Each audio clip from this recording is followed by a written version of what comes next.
Oke teman-teman, balik lagi dengan saya Fikri Ridho. Seperti biasa kita akan buat video reaction soal sepak bola Indonesia. So, seperti apa videonya? Mari kita simak sama-sama. Let's go.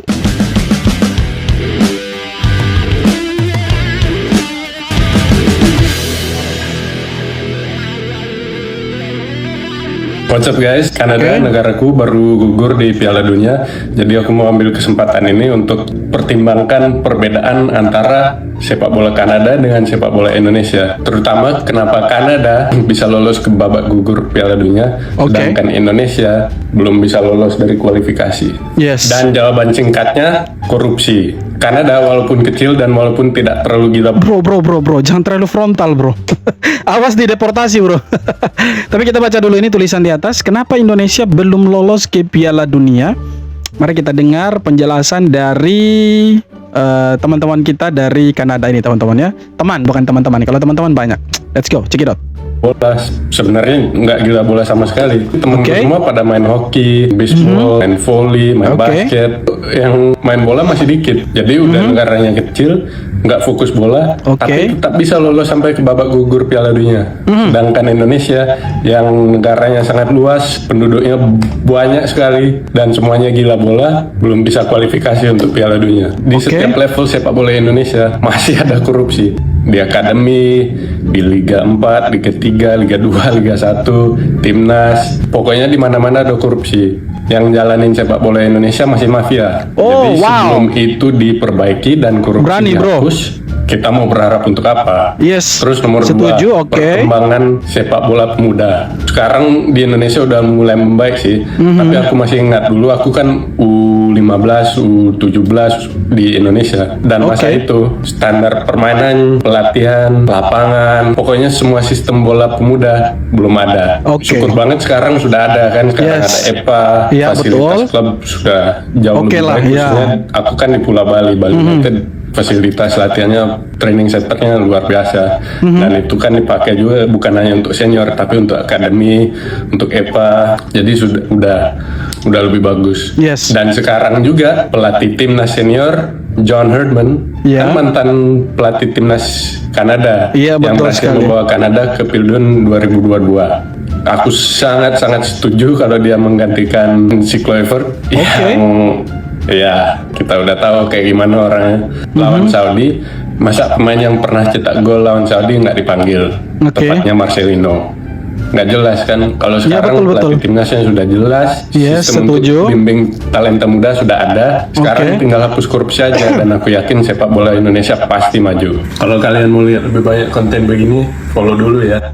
Silakan di follow teman-teman. Tapi mari kita ulas sedikit dulu video dari teman kita ini. Ya, rupanya dia udah tinggal lama di Indonesia dan bahasa Indonesianya tuh sangat fasih sekali begitu. Tidak kelihatan seperti orang bule gitu ya. Mungkin udah lama, udah puluhan tahun atau belasan tahun di Indonesia. Mari kita coba bahas ya inti dari video teman kita ini. Kenapa Indonesia belum lolos ke Piala Dunia, sedangkan Kanada yang negaranya kecil dan bahkan tidak gila bola segila Indonesia itu bisa lolos Piala Dunia. Menurut teman kita ini, Indonesia itu masih ada korupsinya, baik itu dari kelompok umurnya, bahkan sampai level timnas seniornya itu ada korupsinya. Kalau soal korupsi di Indonesia, sekali lagi teman-teman, itu seperti sudah jadi tabiat ya, seperti jadi budaya di setiap kalangan, di setiap sisi kehidupan masyarakat Indonesia. Pasti ada yang namanya korupsi dan itu tidak bisa dibantah.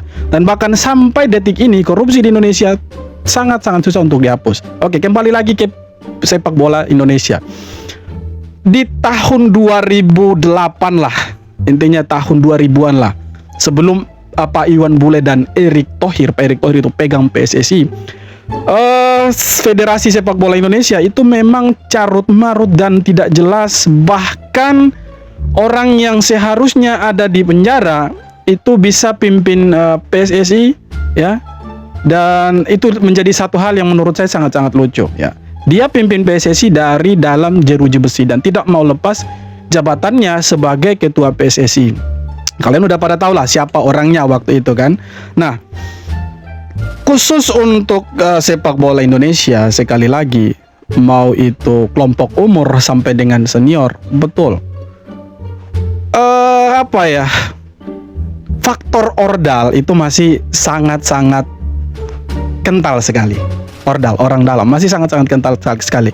Ya, kemudian untuk suap menyuap itu masih sangat-sangat kental sekali di sepak bola Indonesia. Ya, beberapa tahun yang lalu.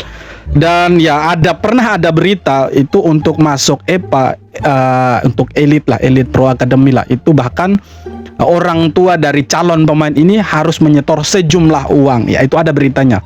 Menyetor sejumlah uang kepada orang tertentu supaya anaknya bisa masuk ke Elite Pro Academy itu, ya. Tapi teman-teman, semenjak PSSI dipegang sama Pak Iwan Bule itu makin terarah, sepak bola kita makin kelihatan, ya kan. Jadi tujuannya itu jelas lah. Oh, ini liga nanti ke sini, kemudian timnasnya nanti ini ke sini. Artinya terarah, tertata dengan rapi lah. Kemudian dipegang sama Pak Erick Thohir, itu tambah jelas lagi, di mana ada sedikit peningkatan, ya sedikit demi sedikit mulai meningkat lah. Liga kita ada VAR, kemudian wasitnya juga tidak melulu orang Indonesia. Kita menggunakan wasit-wasit dari luar. Nah, itu menjadi salah satu daya tarik tersendiri lah untuk sepak bola Indonesia gitu. Jadi banyak orang yang menonton sepak bola Indonesia karena wasitnya adil. Kemudian banyak pemain-pemain asing berkualitas yang datang ke Liga 1 ya. Walaupun setiap tahun ya sponsornya berbeda, nama liganya juga berbeda. Kemudian ada klub juga yang ganti-ganti nama, itu ya keren sebenarnya. Kemudian untuk timnas ya mulai dari kelompok umur sampai ke seniornya, ya dulu pasti ada orang dalam. Menurut saya untuk posisi orang dalam itu ya seperti budaya juga di Indonesia. Kalau tidak punya orang dalam, ya mungkin kita tidak akan bisa ada di timnas gitu ya. Tapi sekarang kalau saya lihat dari kacamata pribadi saya sebagai sudut pandang saya sebagai supporter yang selalu mengikuti timnas, sekarang itu sudah jauh lebih bagus dari timnas atau PSSI zaman-zaman batu lah, zaman-zaman purba, zaman-zaman tidak modern.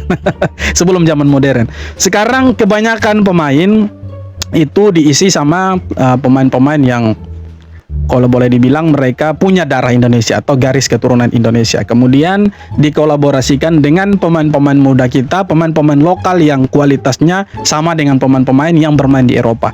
Contohnya ada Rizky Ridho, ada Marcelino Ferdinand, dan nama-nama yang lain yang kualitasnya itu tidak diragukan lagi. Ya, jadi untuk timnas, saya pikir sekarang oke lah, sudah membaik begitu kan, dari sebelum-sebelumnya, mungkin dari 10 tahun sebelumnya. Kemudian liga juga perlu kita apresiasi, sudah mulai bagus, walaupun belum 100% bagus, tapi ya semakin kesini boleh dibilang liga Indonesia semakin bagus dan semakin enak lah untuk ditonton gitu kan. Nah, kenapa Indonesia tidak lolos Piala Dunia? Ya, saya punya pandangan tersendiri. Kenapa Indonesia tidak lolos Piala Dunia? Itu karena kita belum saatnya ada di Piala Dunia.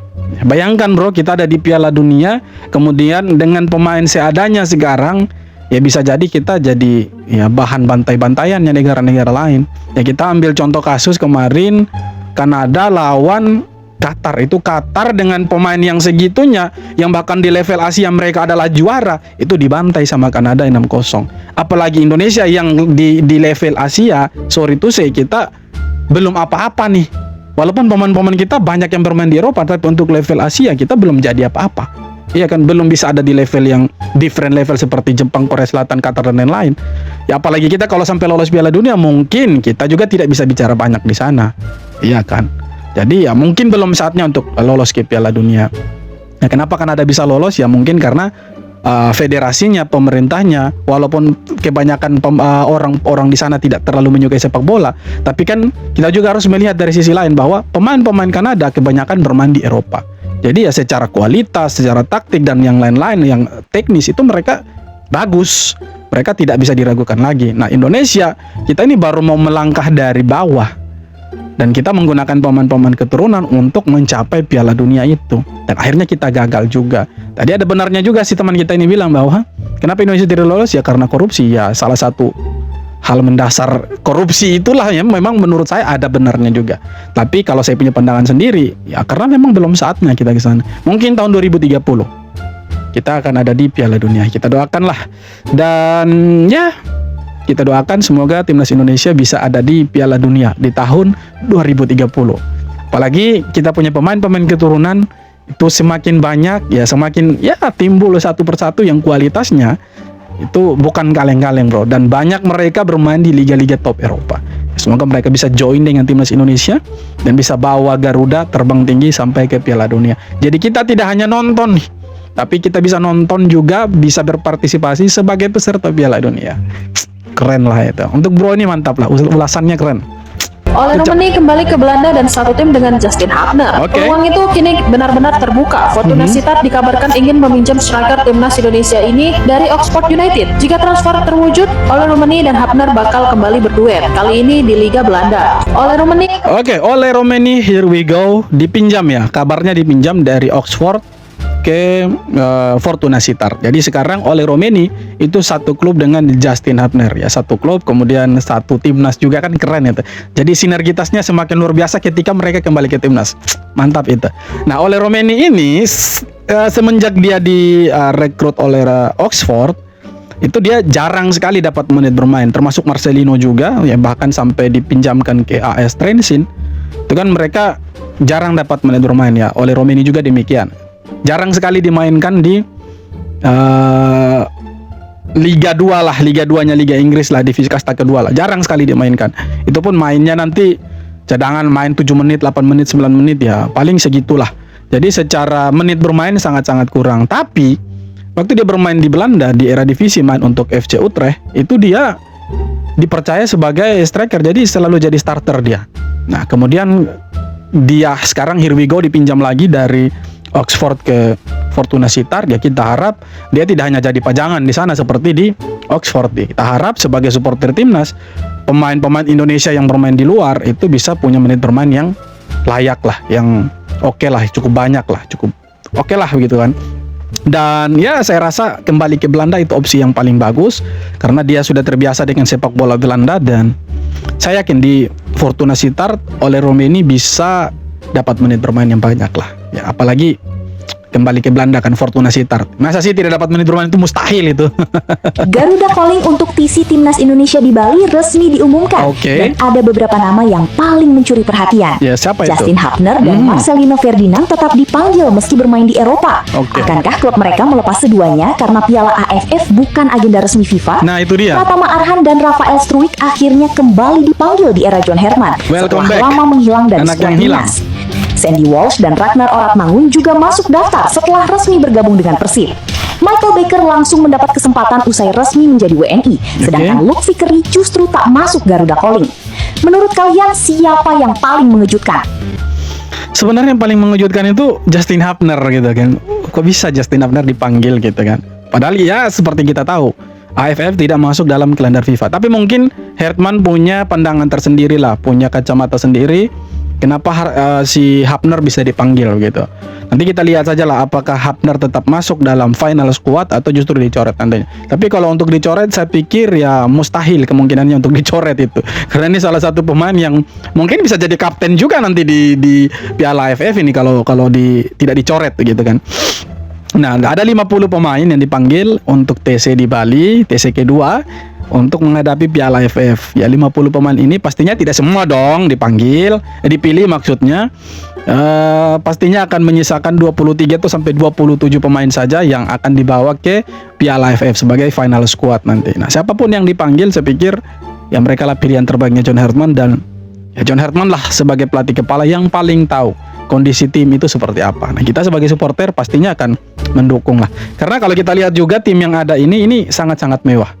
Pemain-pemain diisi dari pemain-pemain, kebanyakan pemain-pemain keturunan lah, dengan pemain-pemain lokal kita. Ini kolaborasi yang sangat luar biasa, dan harapannya kita lah bisa jadi juara tahun ini, karena sangat-sangat luar biasa lah kita punya timnas kali ini untuk menghadapi Piala AFF. Tidak sama seperti sebelumnya lah, kita menurunkan pemain muda, atau dengan kata lain dalam tanda petik itu pemain-pemain lapis 2. Tapi sekarang pemain-pemain yang diturunkan sama John Herman ini hampir sama dengan pemain-pemain yang kemarin main di kualifikasi Piala Dunia. Minusnya tidak ada Kevin Dix, tidak ada Kiefer Martin Pas, Emil Odero, dan nama-nama yang lain. Tapi sebagian besar pemain-pemain ini adalah alumni pemain-pemain kualifikasi Piala Dunia kemarin. Ya, kita harap dengan skuad semewa ini Indonesia bisa juara Piala AFF. Semoga lah. Walaupun bermain di kandang sendiri, Indonesia Under-17 tak mampu nak kalahkan Malaysia. Keputusan berakhir dengan 1-1. Okey, aku rasa ramai yang tak tahu pasal kewujudan game ni. Even aku sendiri pun baru je tahu semalam. So jom kita sembang sikit pasal game ni. Sebelum tu korang yang minat konten-konten bola sepak boleh tekan butang follow dekat sini dan tekan mantap. So kalau korang nak tahu, perlawanan ni dinamakan sebagai Garuda Championship 2026. Bila baca nak dengar macam gah, dengar macam gempak, terdemen apa pula ni, siapa yang terlibat kan? Rupa-rupanya friendly je. Friendly antara Malaysia dan juga Indonesia. Tak silap aku, ada timbal balik. Maknanya lepas ni Malaysia akan lawan Indonesia sekali lagi, mungkin di stadium yang lain. So itulah hasil nama Garuda Championship. Kenapa tak namakan friendly je kan? Tapi ikut diorang lah. So Malaysia Under-17 bertemu dengan Indonesia Under-17 sebagai preparation untuk kualifikasi Piala Asia Under-17. Dan untuk game ni Indonesia ada kelebihan lah, bermain di kandang sendiri dan mereka leading 1-0 pada minit 76 macam tu.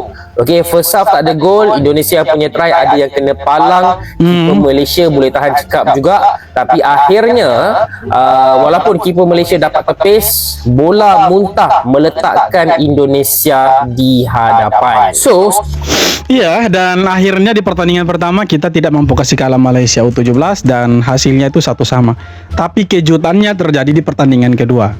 Malaysia U17 dibantai habis-habisan sama Timnas Indonesia U17, teman-teman. Dan itu membuktikan bahwa skuad Timnas U17 kita kali ini bukan tandingannya Malaysia, ya.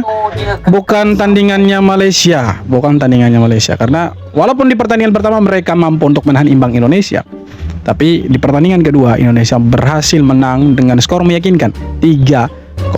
Tapi ya itu hanya pertandingan friendly match, dan kalau untuk mengukur bahwa kita hebat dan jago belum juga untuk belum bisa dijadikan sebagai tolak ukur lah bahwa U17 ini jago atau hebat, karena lawannya itu masih Malaysia dan ya kita tahulah kualitasnya Indonesia dan Malaysia seperti apa gitu kan. Ya, nanti pembuktiannya ada di Piala Asia kalau lolos ya. Tapi apapun itu, Indonesia berhasil mengalahkan Malaysia. Oke teman-teman, jadi itu dia beberapa video tanggapan komentar dari netizen soal sepak bola Indonesia. Dan seperti apa tanggapan kalian? Silahkan tulis kolom komentar. Terima kasih banyak sudah nonton, dan sekali lagi jangan lupa untuk like, comment, dan subscribe. Kita jumpa lagi di video-video berikutnya. Thank you bro.